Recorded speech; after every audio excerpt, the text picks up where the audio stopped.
Café Anyway. Welcome to Café Anyway. It's Mike Matthews here.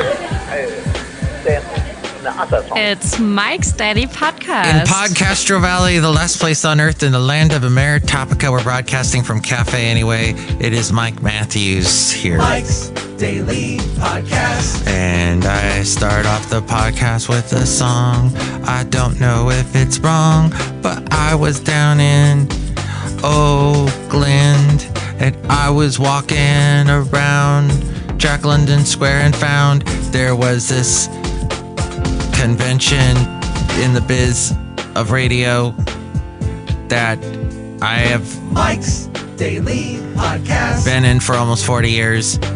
And in the Bay Area, they got this thing called the Radio Hall of Fame.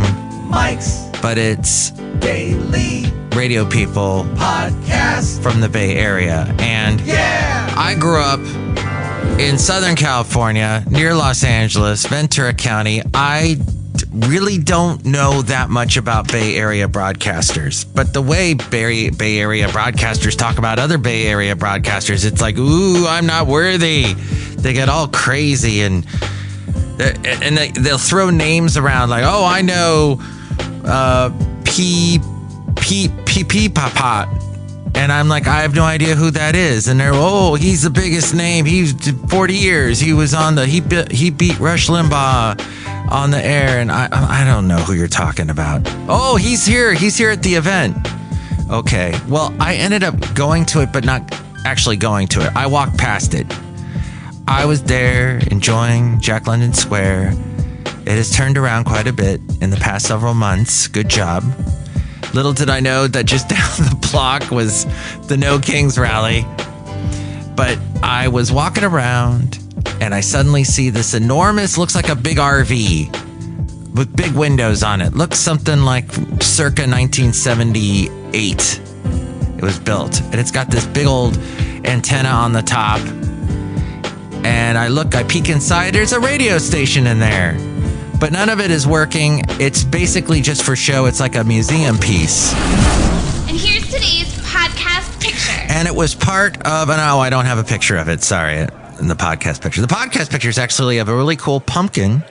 There's a guy down the street who puts a pumpkin on top of his chimney. I guess he doesn't need the chimney. Or maybe he wants to make pumpkin pie up there. I don't know. But it's a really cool jack-o'-lantern on top of his chimney. He hasn't put it up yet this year, but this is from last year. And you can see that at mikesdailypodcast.com. I'm posting all my podcast pictures that have to do with Halloween as we get close to the holiday. So check it out, mikesdailypodcast.com. I pay for it, so it'd be nice if someone visited it. The late great Basil the Boxer and I used to walk past this house all the time, so I'm sure the owner would probably say that he knew Basil the Boxer at one point. But yes, there was this big, enormous RV, and it was basically a historical piece of one of the big radio stations up here that existed, was huge in the 60s, 70s, 80s. But it was an AM station, and AM radio at one point up until the 80s was big in the music area, and this was a music station. Then later, AM radio got into talk radio, and I am actually an operations manager for 5 AM radio stations in the Bay Area, and they're all pretty much talk. There's one music station, but it's during the weekend, it's all talk. So they're basically all talk, different types of formats going on. But what I found was, even though I'm in this business, and Jack London Square, I used to take this guy to all the time too. The word of dog. And he loved it, the late great Basil the Boxer. We'd walk around down there. A lot of dog owners, by the way, in Jack London Square. A lot of dog owners live down there. Young people living in condos and apartments. And some of them have huge dogs living in these little apartments. I don't know how that works.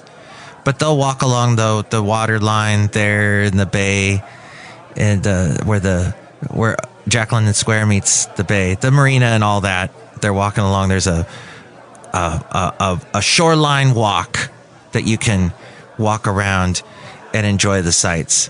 So lots of dog friendly businesses. Everybody puts out dog bowls of water out for the dogs and they aren't never thirsty. So I did not really want to mingle with the people that I was seeing, part of this group. Mike's Matthewsman Park. It's a Matthewsman Park of fascinating, interesting stuff. Close automatically. Please remain seated at all times. Thank you. And I guess it's like that Groucho Marx thing. Any club that wanted to have me as a member, I wouldn't want to join. But they were all dressed up anyway. I was just walking around in shorts and a t-shirt, which is definitely the preferred uniform that is worn by many a radio person. I am sure that any radio station you walk into at this exact moment, you will see a guy in shorts and a t-shirt. It's just how it is. But I'm sure if somebody sat me down and said, oh, so-and-so, he was on this station, so-and-so, she was on that station, and tell me the long and storied history, I would probably be impressed and go, ooh. But I just steered clear of it and walked away. Hachi Machi. And said, Hachi Machi, those radio people. I wonder how much that costs, too, to be part of that Hall of Fame thing, that club. Probably cost a lot. They were eating at a pretty nice restaurant, but it was hot and they were outside. And a lot of them are up there, the DJs, in age. And a lot of the DJs, they're holding on to what little hair they have left and they're coloring it. And it's like, dude, come on. Your hair is no way that color right now at your stage of life. That's a lot of dye you're using. That dye could go to someone else and help them if they wanted it. But they were not eating cheap, but I think most Americans are eating cheap these days. Sales of Hamburger Helper, for example, the 70s era pantry staple that contains pasta and seasoning to combine with ground beef. Sales of that are up almost 15% this year, just this year. And I will tell you that seasoning there's a lot of sodium involved, a lot of salt. Not the best stuff for you. As we go outside of Café Anyway, where we bring you Mike's Daily Podcast somewhere in Podcastro Valley, the last place on earth in the land of Ameritopica. I don't even know, we're broadcasting from Café Anyway. I don't even know why people would be even buying ground beef. Isn't it really expensive right now? Of course. Anyway, Café Anyway, there's the less, let's say more healthy alternative. There's ground turkey, ground chicken, but Americans are looking to eat on the cheap as grocery prices continue to climb and job prospects are dim. Other zombie apocalypse foods is what they're calling this. Zombie apocalypse foods include rice, beans, and tuna, but they're all up almost 8%. So what do you do? Do you shop at Costco? Do you shop at grocery outlet if you have it near you? Mike's out of left field recording. I know it's slightly out of left field. Recording everything captures actions that will never again be repeated. But I did go into a grocery outlet, and I like to buy vanilla ice cream this time of year because I make apple cobbler. Because I get a bunch of apples growing in the back of my backyard, back area, and I grab those apples and I chop them up. I boil them. I cook them down. Don't boil them down. I cook them down. I bake them with a really delicious dough. Make them into this cobbler pastry thing. So good. And I try and be healthy. I don't use real sugar. I use, agave syrup and honey and lots of cinnamon, because you need cinnamon with your apples. And the dough has got a lot of stuff like flaxseed meal in it. That's good for you. And hemp seed and chia seeds. So it's overall good, but I got to get it a little bit bad with a little scoop of vanilla ice cream. So I buy this huge tub. And now we return you to our regularly scheduled program with Mike Matthews. That's what this show is. And this enormous gallon tub of vanilla ice cream I see there on the shelf, and it's like $7. And I go, okay, that's pretty good. And I get to the cash out and I pay for it. The cashier takes my money. I leave, and You know that thing where you sit in your car with your receipt, you just kind of oversee everything, double check what you got, and the prices match up. No. This was actually more like $10. I don't know where I thought if I was looking at the wrong shelf, or maybe this item was sitting on the wrong shelf, but it was definitely not priced correctly, and I could have gone back in and complained. But I hate being that guy, and whenever I'm that guy, I never win. So that's my fine article to you. Silly, great, fat article. But this is an interesting article. 20 years after his death, Johnny Carson, he had this house, this compound in Malibu, California. It's up for sale. As far as I can see, it's still up for sale at $110 million. It is a modern wood and glass abode. And it was made in the 1980s. And it is 7,100 square feet. By the way, the annual property tax for that would be $1.43 million a year. So on top of that $110 million you paid for Johnny Carson's house, you're going to have to pay another $1.43 million every single year. Just so you know, if you wanted that. And then also you're in Malibu and you got to worry about fires, and you got to worry about that traffic on the 101, or the one actually right there. And then you're in LA and there's traffic. Cutting corners, corner. Yes, the cutting corners. The cutting corners, corner. And that's a great way to save money, is to not buy a house that you can't afford. That's going to have always work out the property tax before you buy the house. Is it going to be what? $1.43 million? Basically the cost of another really nice house in California. By the way, the pennyhoarder.com suggests, speaking of cutting corners, if you need extra money, they have a creative opportunity. They say you can earn as much as $1,000 a month doing simple online tasks. That's because data is currency these days. Data. Like the robot in Star Trek, The Next Generation, the guy with all that heavy makeup. What do they call that? The heavy makeup. It's called the base. It's foundation. It's called the foundation. That kind of makeup. Don't think you could do. It's funny because I was in a Shakespeare play in college, and I grew a beard, and then they colored my beard gray, and now it just does it on its own. The Fascinating Material Project. That's so fascinating. I mean, at the time, I knew that was going to happen at some point, especially once I'm in my mid-50s. But still, wow. We sure wasted a lot of face paint to make my hairs turn gray. It's funny because my mom came to see me at this play up at UC Santa Barbara. And she saw me with the gray beard. She's like, "What happened to you? Are you not eating enough?" And real quick, as you think back to your college days, if you have been outside of college for over 30 years, and you're thinking back, it's weird when you go, how did I wash my clothes? Because I was too far away from home to take them home every day or every week to wash them. I may have done it once or twice, but I, for the life of me, cannot remember what laundromat I used. And that concerns me, because I still have to use a laundromat from time to time these days. And I go, what was it? What was it like? What kind of machines did they have? Café Anyway. The thing is, you can earn up to $1,000 a month because there are companies that will pay you for your time-consuming efforts.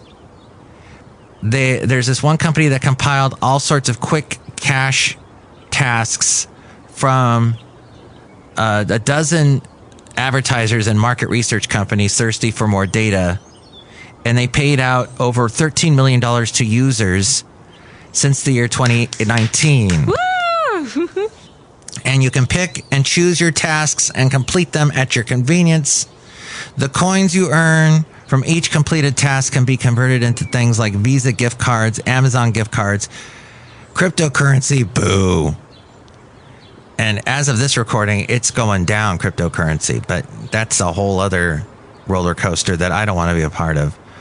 Or you can get PayPal Cash. That's a little more reliable. Even though PayPal, when you log on to PayPal, they always want to travel into the incredible universe. They have you travel into the incredible. They want you to travel into the incredible universe of cryptocurrency. Do you want to save the money that so and so gave you as cryptocurrency? No. For one thing, I don't think it would be worth anything. But for everything, we love you, Mike. Thanks, guys. You know what I just find with all the research I've done, I don't. For one thing, I'm way too late to the game to even get into cryptocurrency. And the other thing is it goes up, it goes down. It's not based on anything, doesn't have any sales. It just seems very suspect to me from my point of view. And from the experts that I listen to that talk about this stuff. But yes, experts. I know, laughable. So the movie Demon Slayer Infinity Castle became the highest grossing anime film ever, with like $555 million globally. Let's see, according to Yahoo Entertainment or Y exclamation point Entertainment. Hey kids. What? It's me. Yeah? Do-Re-Mi the Clown. Are you in this movie? Oh, he walked away. Let's see. It is the highest grossing international film ever in the U.S., breaking the record previously held by, do you know who? Bueller. Crouching Tiger, Hidden Dragon from the year 2000. Infinity Castle. Woo! Demon Hunter, Demon Killers, whatever. Also became the highest grossing anime film in North America. The biggest U.S. opening of an anime film and the 5th highest grossing film of 2025 so far this year. Let's see. I don't have the exact something. I know it earned an estimated $70 million in its first weekend with all those people drinking kombucha at that opening. What? Okay. Let's see. But it says here $450 million internationally, $104 million domestically. So there you go. Anime is now big bucks. And when that happens, it spawns all these other anime films. Here's a story of a lovely lady and the man she was married to. No, Nicole Kidman and Keith Urban. Keith Urban fans. Actually, he reacts to fans at a concert, reacted to a fan who revealed her name is Nicole. Yes, so he had a hilarious interaction with a fan amid his divorce from Nicole Kidman. This story from Y Entertainment, Y exclamation point Entertainment. This came out just recently. The singer, he's from Australia, got big in the country music world. I actually have an interview with him at my website, mikesdailypodcast.com. If you go to the home section and go into the interviews and look up K for Keith, and you'll find the interview I did. It's, I think, part of the cassette cubbyhole series, because I had the interview on a cassette because it was that long ago that I interviewed him. I remember he was a huge fan of Dire Straits, and he played a Dire Straits song for me. And no, it wasn't Money for Nothing or The Walk of Life. All great songs. But he did Romeo and Juliet. Interestingly enough, if this is fitting for this story or not, that's particular song. So, magnification. He collapsed on stage after an audience member at his Nashville show that happened recently revealed her name to him. As we magnify this story. What's your name? Keith asked the concert goer, holding out a microphone. And let's see, after the fan responded, outside the range of the mic, Keith asked again, what? I'm not going to like your name, what? The fan then revealed, it's Nicole. Keith threw his head back as he laughed at the coincidence and took a moment to lie on his back on the stage to recover from the news. The humor of the situation, of course, stems from recent reports of Keith's divorce from Nicole Kidman, to whom he had been married since 2006. Let's see, they had Kidman had filed for they had separated on September 29th. Kidman filed for divorce the following day. Keith met this new Nicole a day after canceling a show that was scheduled to take place the day before in Greenville, South Carolina. The venue for the concert released a statement saying Keith had been placed on complete vocal rest due to a magnification of laryngitis. And he apologized. Keith Urban recently displayed a family photo that included Nicole Kidman and the couple's two daughters, Sunday Rose and Faith Margaret, during his first concert since the breakup went public. The image popped up during his performance in Hershey, Pennsylvania. Neither Keith nor Nicole had publicly commented on their split. However, Nicole alluded to big changes in an interview with Vogue that was conducted a few weeks before the separation was reported. And then finally, in the fascinating news that we have outside of Café Anyway, somewhere in podCastro Valley, I don't own one of these. I don't see myself ever owning one of these unless it's second, or maybe 7,000th times hand. Second hand? Ginormous. Let's just say it's barely running and someone just gives it to me. That would be my ginormous, because the price is so ginormous. Porsche shared their shares for Porsche's company. Their stocks dropped 8% after the luxury sports car manufacturer recently slashed its 2025 profitability outlook. The company also delayed the launch of its electric car models due to weak demand. People don't care about, maybe this is the time to get a Porsche. You can get it super cheap. I know that, what's his name? Jerry Seinfeld was big into Porsches. And whenever he was done doing a Seinfeld episode, he would drive through Laurel Canyon, Mulholland Drive as fast as he could and speed and hit the turns really fast. That's what he said on the added DVD commentary, which DVD commentaries, that's a thing of the past now, isn't it? Since does anybody have DVDs anymore? We're all streaming constantly. We're all watching streamed material. And I refuse to call it content. It's streamed video stuff. And I'm content averse. Hate that term. Content, even though I'm a content person, even though I'm a creative, and I dislike the term creative as well. But I try to be creative, and I don't think I am a creative. I'm a guy who does a podcast and records weird audio stuff and talks to interesting characters like this person. Hello, Mike Matthews. It's Chely Shoehart, gift shop supervisor. That's really sad about Keith Urban and Nicole Kidman. They are both Australian, and I made snow globes for them, Mike Matthews. Chely Shoehart and her exploding snow globes.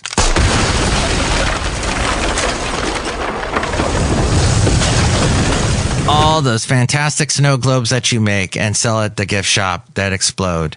Yes, Keith Urban was a nice guy, stopped by, and he's just an incredibly talented guy. I guess the problems with love and relationships hits us all.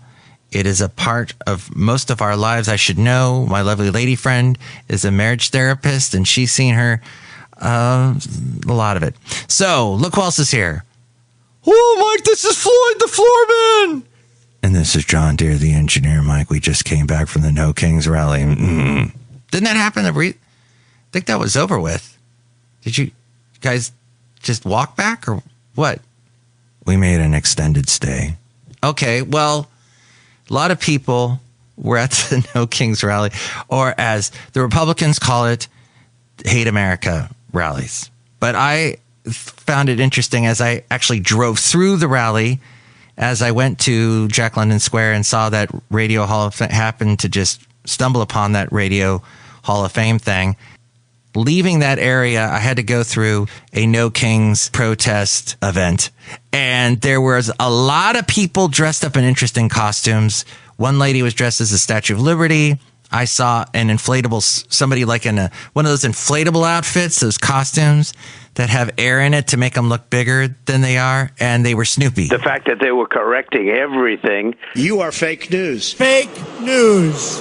Fake news. Apparently a big thing that was happening with all the No King rallies happening. Even in Huntsville, Alabama, where I used to live, there was a bunch of people that showed up with their signs, with their chants, with their funny outfits. In fact, it was in Huntsville, Alabama, that there was a bunch of gnomes against gnome, as in Christy Gnome.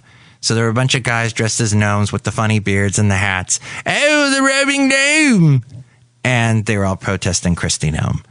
So it was an interesting day, the No Kings Day, and the people were dressing in some funny outfits, trying to liven up the festivities, if that's a term, or make it more of like festivities versus a protest.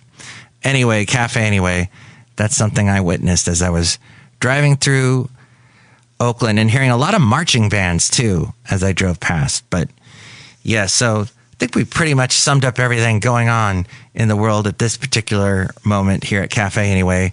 Did I miss anything? You can call the number here. Call Mike at the Café Anyway hotline. Area code 510-228-4640. And with all things having to do with Mike's Daily Podcast, we go to the main frame and hear from A-Frame. Thank you for listening.